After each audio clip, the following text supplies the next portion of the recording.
Belum jadi apa sih sananya?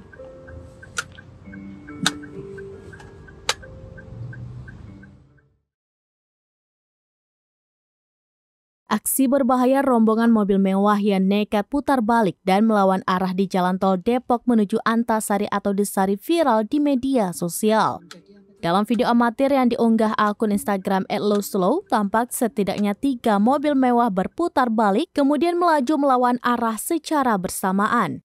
Ketiga mobil yang nekat melawan arah di jalan tol tersebut berjenis minibus yakni Mercedes-Benz warna putih, Toyota Alphard warna putih, dan Toyota Avanza warna hitam. Diketahui bahwa peristiwa tersebut terjadi pada Minggu 1 Oktober 2023. Tak ayal, aksi berbahaya ketiga mobil mewah tersebut mendapat kecaman dari sejumlah warganet. Mengutip warta kotalive.com, polisi akan menyelidiki aksi berbahaya iringan mobil mewah yang berputar balik di jalan tol.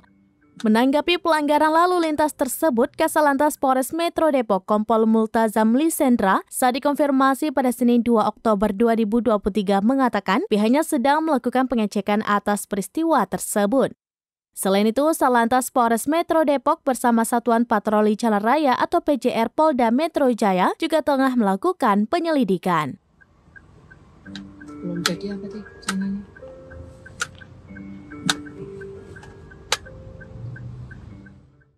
Download Tribun X sekarang, menghadirkan lokal menjadi Indonesia.